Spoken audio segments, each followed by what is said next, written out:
आज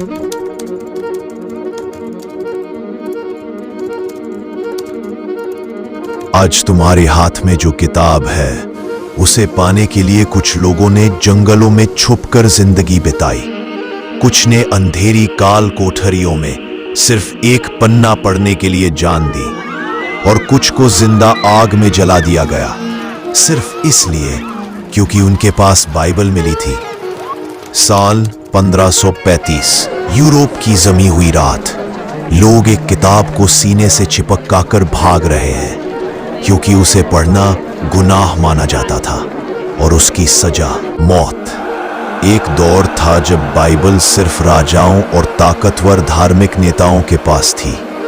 आम आदमी को उसे छूने तक की इजाजत नहीं थी क्योंकि अगर जनता सच्चाई पढ़ लेती तो साम्राज्य गिर जाते। इस अंधेरे के खिलाफ पहली चिंगारी जलाई जॉन विक्लिफ ने।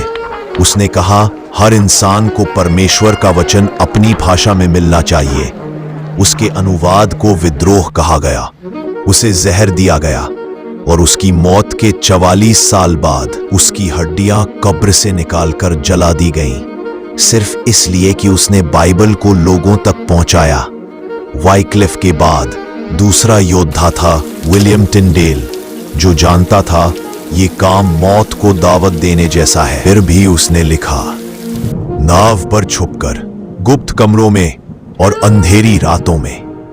वाइक्लिफ की शिक्षा ने एक और क्रांति पैदा की। जैन हुस उसने कहा, यीशु ही कलीसिया का सिर है। बस यही सुनना साम्राज्य को मंजूर नहीं था। उसे जिंदा जलाया गया, लेकिन आग में भी उसकी आखिरी पुकार थी, लॉर्ड फॉरगिव देम। अंत में टिंडेल पकड़ा गया। जलते हुए लपटों में उसने कहा, परमेश्वर राजा की आंखें खोल देना। और कुछ ही साल बाद इंग्लैंड में बाइबल जनता की भाषा में मिली। उसकी प्रार्थना पूरी हुई। सवाल यह है, एक किताब से इतना डर क्यों था? क्यों हजारों को मारना पड़ा? क्या छुपाया जा रहा था? क्योंकि बाइबल कहती थी, सच्चाई तुम्हें आजाद करेगी। और यही वाक्य साम्राज्यों की नींद उड़ाता था। एल्प्स के पहाड़ों में वॉल्डेंसियंस नाम का समुदाय था। उन्होंने बाइबल को इतना प्यार किया कि इसके लिए पूरे गांव जल गए। लेकिन बच्चों के कपड़ों में सिलकर भी उन्होंने कलाम को बचाया। गुप्त कमरों में बाइबल छपती थी। बच्चे पन्ने अपने कपड़ों में सिलते थे। अगर पकड़े जाते, पूरी फैमिली को फांसी। 16वीं सदी में जनीवा बाइबल पर प्रतिबंध था, लेकिन बाइबल स्मगलर्स रात में नावों से इंग्लैंड में बाइबल पहुंचाते थे। भारत में भी यही युद्ध था। गोवा में अपनी भाषा की बाइबल छुपाने पर लोगों को यातनाएं दी गई। आज भी चीन के कई हिस्सों में लोग बाइबल एक पन्ना छुपाकर पढ़ते हैं। कई साल जेल में रहकर भी कहते हैं, वर्ड को कैद नहीं किया जा सकता, सिर्फ एक पन्ना। लड़की बोली, ये मेरे प्रभु का वचन है। पत्थरों से मार दिया गया, पर पन्ना उसने आखिरी सांस तक नहीं छोड़ा।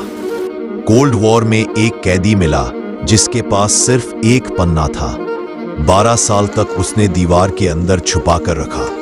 धीरे धीरे पूरी जेल उसी एक पन्ने से बाइबल याद करने लगी।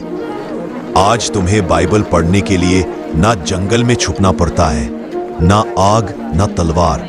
आज तुम आजाद हो। तुम्हारे हाथ में आज जो किताब है वह सिर्फ कागज नहीं, ये उन हजारों लोगों का लहू है जिन्होंने इसे बचाने के लिए अपनी जान दी। जब भी तुम बाइबल खोलते हो, समझ जाना, तुम शब्द नहीं पढ़ते, तुम उन लोगों की आखिरी सांसें पढ़ते हो जिन्होंने कहा था, सच्चाई के लिए मरना भी मंजूर है।